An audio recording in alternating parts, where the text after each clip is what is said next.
Hey guys and gals, it's Jim, aka Armorama, and we're back for another World of Tanks update. This one is the 8.9 test server, and first release of the test server, and we're playing the Waffenträger, or Waffenträger probably, would be how you'd say it in German. This is a Tier 10 German TD with a choice of two guns. You get either the 128mm fairly rapid-firing six-round autoloader, or you can go with the 150mm with 4 rounds, a little longer, about a 1 second delay, longer delay between shots, and then a slightly faster, about 10-second faster reload time on the cartridge. What's the reload time on the cartridge? Well, about 50 seconds for the 150mm, and about a minute or less with crew, obviously crew perks and equipment and things like that, modules, for this one. So at 10 seconds longer for the 128. Now the alpha damage on the 128mm gun is 560 and with penetration of 276. If that seems familiar, it's just like the Jagdtiger. So essentially you've got a 6-shot fast-firing Jagdtiger gun. Now the 150mm is 750 alpha damage with 235 penetration. If that seems familiar, it should be very familiar too with the E-100. Excuse me, not that E-100, with the I'm on heavy tanks with the E-100, this E-100, because that is also 750 and 235 penetration. So they give you a little more pen with the Waffenträger, but essentially with that 150mm gun, actually no, that is the same, isn't it? 235. So you scratch that, you get the same exact, basically the same gun.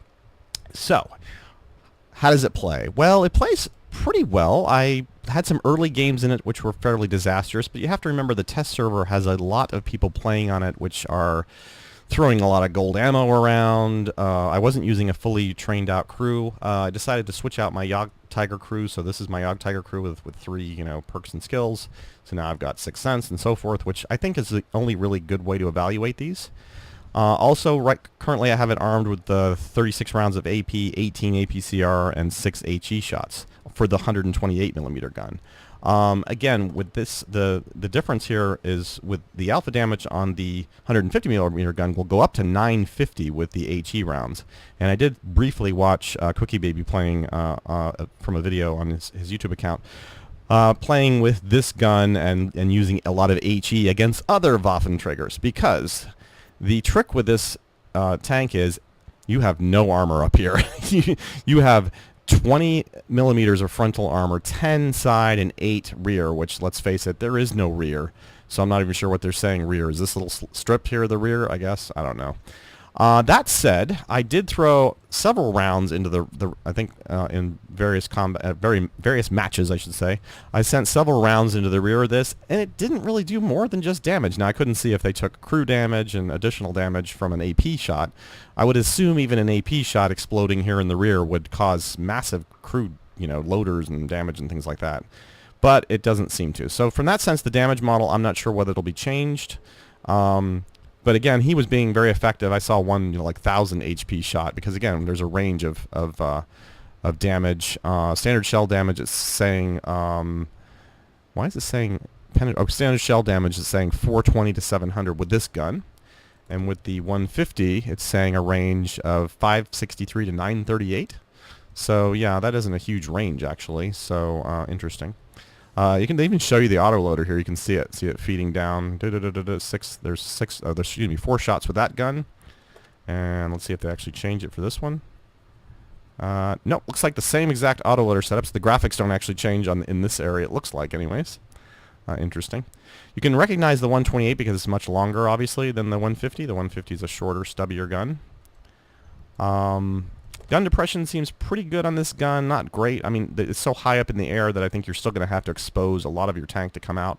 The good news is the frontal armor is 200 on the front, 120 on the sides, and 150 on the rear. Now, this 200 of frontal armor seems pretty troll, at least from the battles that I was doing in it. For example, even the lower glacis, just visually looking at it, looks like it's the same 200, which obviously would help for lower glacis attempts. I think they did that because they're going to have plenty of fun essentially penetrating this upper.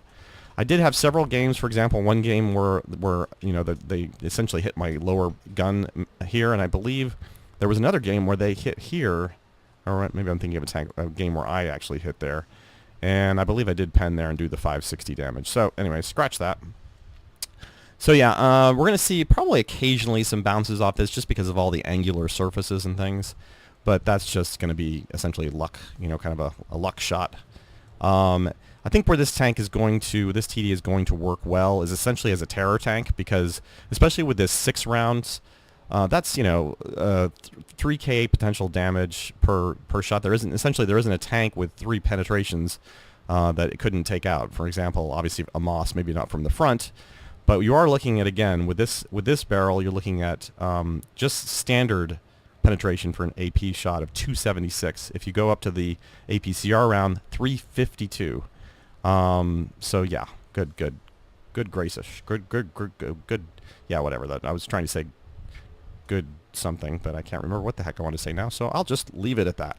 All right, from the side, you're going to be able to not do a whole lot of damage, like, you know, underneath or over the tracks here. If you hit this piece, this again is 120. I'm thinking that like this section right here looks like it's a little more armored, so this probably wouldn't do anything. You'd really have to hit it right here and pen, or underneath the tracks. Otherwise, you're probably just going to do track damage. So where you want to aim, obviously, is the upper section. Pretty much anywhere in the upper section, I would think. Although I would stick to the crucial areas like here, and maybe not so much here. All right, well, let's take a look at some gameplay video, because I did pick out 3 games to kind of highlight with it.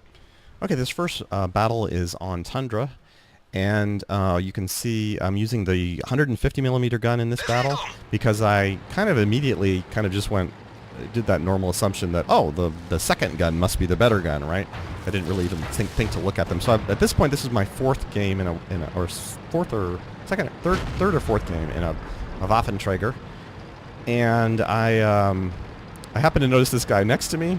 And I'm like, hey, he's got the other gun. Maybe I should have looked at the other gun, because that could be better. So after this match, I do look at the other gun and realize, oh, okay, 6 shots versus 4, faster, you know, reload between shots, a little longer cartridge reload, but, you know, I would accept that. But this game I didn't do too bad either. You're about to see a theme develop in these 3 wins. These are all sequential wins, actually. I hadn't done too bad in the previous games. I'm not sure my teams won in those games, but in terms of just, you know, getting used to the tank. So here comes the BatChat. Ready? All right. So BatChats, I think, have met their match with this tank. There's a bounce. By the way, he bounced right there. That's probably like the worst place, obviously, to hit any tank, right there on that corner piece, because it's one of the thickest parts of the tank. But and he fires again. That one's the one that he shot my lower, right below the barrel. He shot that. Essentially part of the gun mount. So I ram him and shoot him and do 1,000 damage. And then a second shot, 730. And then I notice I wasn't really aiming anywhere in particular. Again, I'm kind of in test mode here, so just shooting regular AP rounds. I've got this 1 round remaining, so I'm thinking maybe I can poke my head around the corner and see somebody and take a shot and then go reload. But as there was no one, I went ahead and reloaded and decided to get the heck out of there. So now you can see the reload time. It's about, with this gun, it's 50 seconds is what's specified on the stats. You get a little bit better, obviously, with, I've got some crew perks, obviously, for my fully trained crew and so forth. And elite status and that type of thing. Now, I didn't notice there's a Waffenträger, and it looks like he's pointing right at me initially. So I don't know if he just was reloading during this time, because I don't see him firing. I think he might have been reloading, like me. So, but eventually, I do reload. I'm getting there. And he's pointing at me. Oh no, he's pointing away from me. So this is that where I was saying I got a shot right into his rear section here. Boom, 797. But you know, I have no idea. I wish I had eagle eye. I'd have some idea of what damage that did. Knocking out any crew or so forth. He actually stays tucked up in that area for quite a while, so I kind of figure out what I'm doing here. Wish I had my mods installed here. I'd be able to zoom out a little further, but I can't. So let me go back to actually, that's free view. There I am. So then I see that this E-100 is trying to come up and say hello. But he's unfortunately facing some bad repercussions of that action. And then I'm trying to basically kind of maintain the ability to go both ways here. Or back out of the scenario without getting hit myself in the rear. Then I make a little bit of an error here. I see the gun dips down at one point, and I try to get that shot. Nope, I just dipped right back up as I was moving forward. So on the move, not so great. Knock him down to 25%. And I think this is a lot of maneuvering, trying to get, find a position here. Slow that down at some point here. And then I see that guy just got taken out. But I know there's several players over by their base. Another Waffenträger, I think. And I'm going to try to get a shot off on him.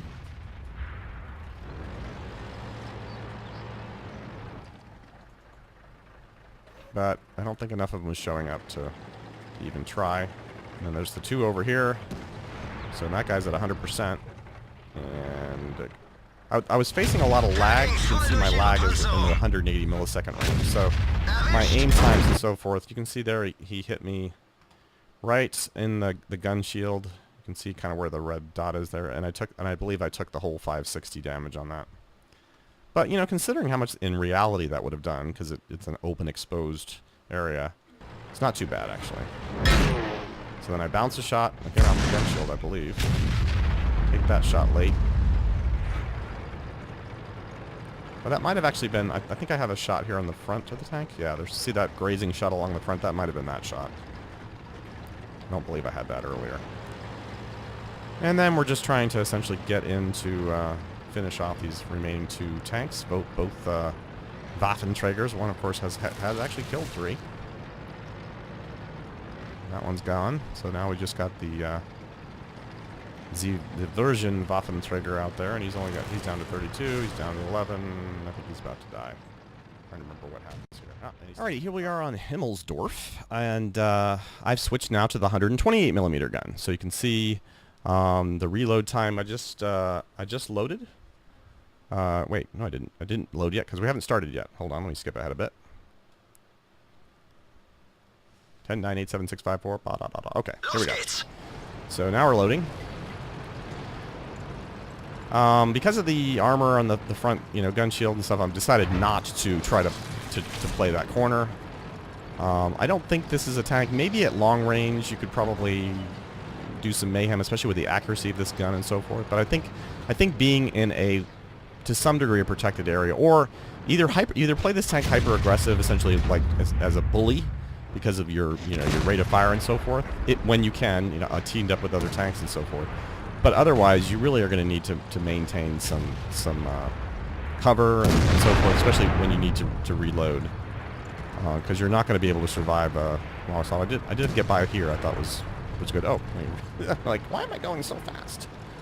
All right, so then I see these guys. I think had just expended their shots, at least for the most part, I think, and now they were facing. Okay, now we have the markers on. You can see that that's an E3, T110 E3. And I did get a nice shot into him right there. He uses a repair, I believe. And I have to try to face his oncoming shot. I think he just fired. That's why he's waiting to reload. So I got 2 shots into his lower hull there, which is normally very bouncy. But with 276 pen, I think you can just get right through. I have 1 shot left. I know there's that Foch is up there, and he's actually trying to get away. So, boom. Then I do something really stupid. I earlier had been kind of aware of the 2 artillery in this game, but then for some reason I actually was just thinking about them right here, and of course, boom. So, but you can see I fared that pretty well. The shot landed right in front of me, so that was pretty much all splash damage. I think if it had actually landed on my front, especially that very front corner, it could have penetrated. I mean, probably not. Not with 200 millimeters of protection. So I'm waiting for my repair. Actually, no, I used my repair. Sorry. I had a repair all, which was good because I had track damage as well as the gun damage. I think I had some gun damage too.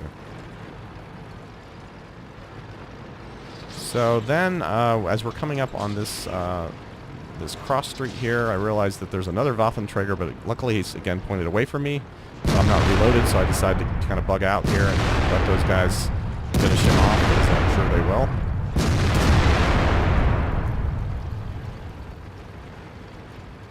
And then we see the Object 251. I try to get a shot, but again, I'm not loaded, so, you know, the load times are going to be very frustrating for some players on this in terms of waiting for that, waiting for those 6 shots.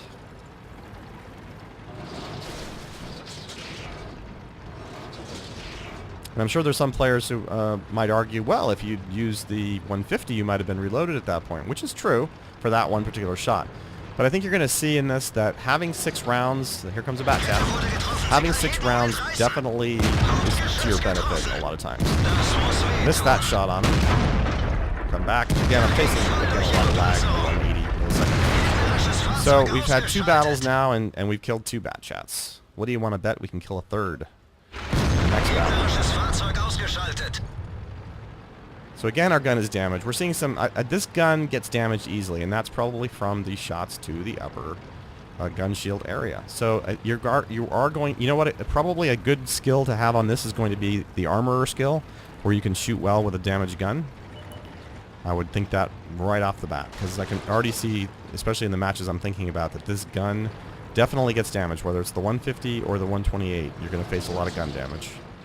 And there really is no other mod for that. There's only that skill, really.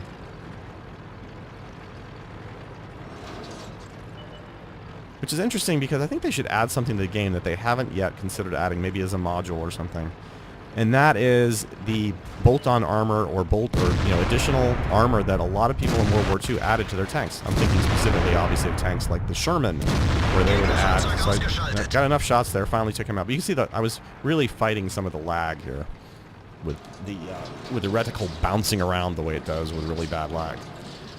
But anyways, back to my idea. So yeah, so I think having like additional armor on the front of the tank in terms of like a Sherman, sandbags, or whatever. I believe the Russians might have done a little bit of that too. Germans didn't do it so much, although they had other little tricks that you could probably add to add potential add-on armor, bolt-on armor, things like that.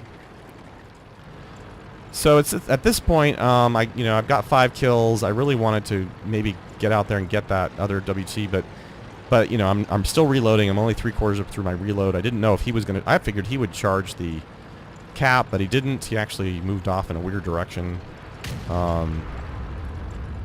And so essentially, let me speed this up a little bit. We're just trying to track him down, and we get up to... I just really came close on this one to a Top Gun. I see him down there. I've got a damaged gun, remember? So, but the aim time is pretty good. I take a quick kind of a snapshot there on that first round. I shoot, and he kills me.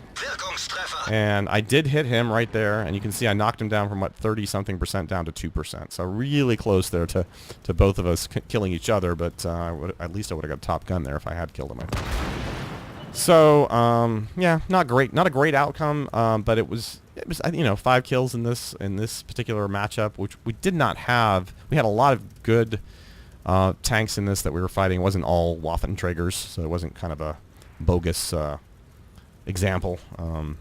And again, I think this gun performed very well in this particular outing. So let's check out. All right. Well, I just realized a flaw with my bolt-on armor and stuff like the sandbags and stuff.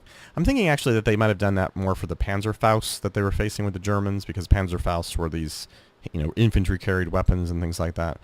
And I know that, for instance, the side skirts are that. Like, you see the side skirts on the Panzer IV Schmalturm, and that's those kind of metal netting that you see on the side isn't actually for obviously armor rounds. They're for again a type of anti-tank weapon that the Americans or the Russians were using at the time, which would have potentially caused those weapons to trigger early, and therefore they wouldn't. I think they were usually used a type of heat round or something. They wouldn't have actually penetrated. So it was like essentially like a spaced armor effect, just specifically for that. So a little bit of info there in the real world kind of scenario stuff. Although I'd imagine having a bunch of sandbags and potentially extra armor bolted onto your tank would help against other tanks as well. Alright, so you can see we're still loading here. Again, we're going to the kind of traditional face-off, heavy and TD face-off area for this map. We're on port. Again, we have a pretty good... We've only got 4 Waffenträgers on our team and 3 on the other team. So again, this is, I think, a little more, slightly more real world than you're going to see always. I remember the first few battles I played with this on the test server. Literally 80% or 70% of the teams were all Waffenträgers. Sorry, I keep switching between pronunciations. I'm not German, therefore I don't say things in German. I say them in American. We don't say Deutschland, we say Germany.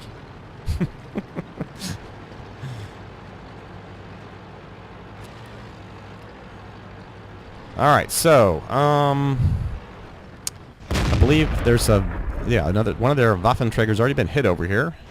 And he decides to pull up, and I decide to shoot him. I shot him there a little too soon, didn't realize I could get that better shot there.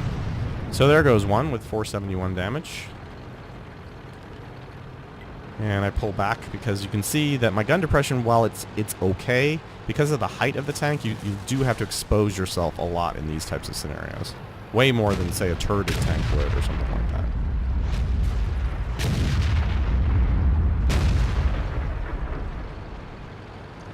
So we're moving in. Not a lot of targets here. My team, again, is pushing really well. I probably could have been a little more aggressive, obviously, been over here earlier. But being aggressive in this tank is one of those catch-22s. If you do it in the right scenario, you'll probably succeed and terrorize your enemy, and they will flee before you. But there's also the chance that if you don't do it in the right scenario, that you'll get surrounded, shot from the side, shot from the rear, and you'll be dead within, very, very few rounds, essentially. Frontally, this thing, if the enemy... See, this is the problem. A lot of players are not experienced with how to fight this tank, so they are shooting the lower glacis. Not the place to shoot this tank. Just shoot the gun shield, 20mm of armor. Shoot it with HE, even if you have 20mm penetration with your HE rounds, because then you'll do the most damage. There we go, another BatChat. So we should shoot the BatChat, of course. So that's 3 BatChats in 3 matches. Now, this was a nice little... okay, there's a fence, or there's a stone wall. Shoot the stone wall. You got another shot. In 2 seconds, you can fire again. So, yeah. That's the kind of flexibility I think this gun gives you. Well, either gun, actually. But certainly with the 6 rounds, you feel a little bit more comfortable at shooting a fence versus, when you only have 4 rounds, it's like, oh, I want to make all 4 of those rounds count. For all I know, that already I don't think he was aiming at me, but he could have been, and maybe by waiting longer, even if I was moving forward, I potentially would have taken a hit. So now I'm just waiting to reload behind this building, which is nicely placed there for me to be protected by. And this is the other thing with this tank. You're going to have to get used to, just like an AMX 5100, you'd have that long 45-second reload, roughly, or 38 maybe, or 40 if you have a good crew and perks and a fan. But I know I'm eventually going to be reloaded here, so I move up. Oh, actually, one little bit of news, too, on the 8.9 test server. They've given us a countdown timer. I'm not sure why you can't see it in the replays, but you do have a countdown timer and an indicator on the left-hand side of the reticle showing you how long between reloads of a cartridge. I'm not sure I saw it working. I believe I did see it working in a tank as well, so it's working for both cartridge autoloader vehicles as well as just single-load, single shell shots. So this, you can see he's on 1%, so, I'm really dangerous shot here. And that one's on 5%. So there he is. First shot I hit him in the fender, that was the road wheel, that wasn't good. Second shot, right in the front. 276, sure, that's good enough. So now I'm up to 4 kills.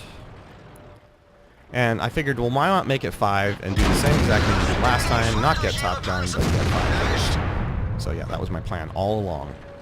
You can see the object 268 there got killed at the base.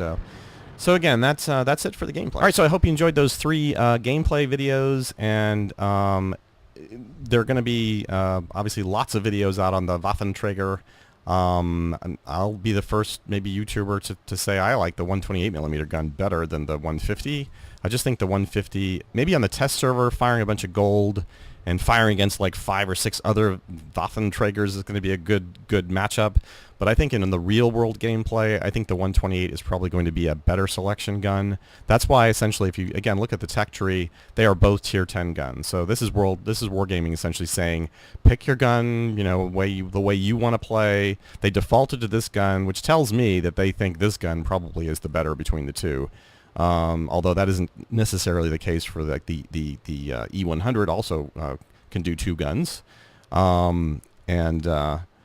That one, obviously, people tend to lean towards the 150 millimeter with that gun. Although I've seen people playing with the 128 too. But this 128, if I'm remembering it right, doesn't have the same kind of damage or pen, and it's obviously rate of fire and the aim time and so forth. It's apples and oranges there.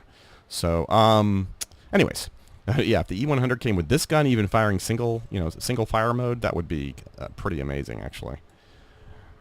Okay, well, thanks for watching. If you have any comments or suggestions, please leave them below, and we'll catch you next time, and maybe with another 8.9 test server video.